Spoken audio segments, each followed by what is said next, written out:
চলমান আন্দোলন ঘিরে সারা দেশে অস্থিরতা বিরাজ করছে। এমত অবস্থায় পরিস্থিতি স্বাভাবিক পর্যায়ে নিয়ে আসার জন্য বৈষম্য বিরোধী ছাত্র আন্দোলনের সমন্বয়কদের সঙ্গে বসতে চায় ক্ষমতাসীন আওয়ামী লীগ। প্রধানমন্ত্রী ও আওয়ামী লীগ সভাপতি শেখ হাসিনা এমনটাই নির্দেশ দিয়েছেন বলে জানা গেছে। এজন্য ৩ সদস্যের একটি কমিটিও করে দেওয়া হয়েছে। ওই কমিটিতে রয়েছেন আওয়ামী লীগের সভাপতি মণ্ডলীর সদস্য অ্যাডভোকেট জাহাঙ্গীর কবির নানক, যুগ্ম সাধারণ সম্পাদক মাহবুবুল আলম হানিফ ও কৃষিবিদ আফম বাহাউদ্দিন নাসিম। শুক্রবার রাতে গণভবনে এ নিয়ে জরুরি বৈঠক হয়েছে, যেখানে এমন সিদ্ধান্ত নেওয়া হয়েছে বলে একটি সূত্র থেকে জানা গেছে।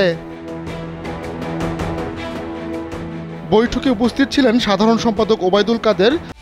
একমাত্র ওয়ালটন এসি দিচ্ছে 1 বছরের রিপ্লেসমেন্ট গ্যারান্টি এবং কম্প্রেসারের 10 বছরের গ্যারান্টি। সভাপতি মণ্ডলীর সদস্য doctor Mostafa Jamal Mohiuddin, advocate Kamrul Islam, advocate Jahangir Kabir Nanak, আইনমন্ত্রী আনিসুল হক, দলের যুগ্ম সাধারণ সম্পাদক মাহবুবুল আলম হানিফ, আফম বাহাউদ্দিন নাসিম, ডাক্তার দীপুমণি, সাংগঠনিক সম্পাদক মির্জা আজম, শিক্ষামন্ত্রী ব্যারিস্টার মহিবুল হাসান চৌধুরী নফেল, শিক্ষা প্রতিমন্ত্রী শামসুন নাহার চাপা, তথ্য প্রতিমন্ত্রী মোহাম্মদ আলী আরাফাত, দপ্তর সম্পাদক ব্যারিস্টার বিপ্লব বড়ুয়া প্রমুখ।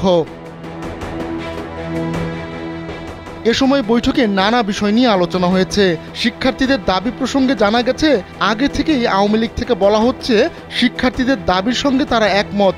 এরই মধ্যে তাদের দাবি মেনে কোটা সংস্কার করা হয়েছে।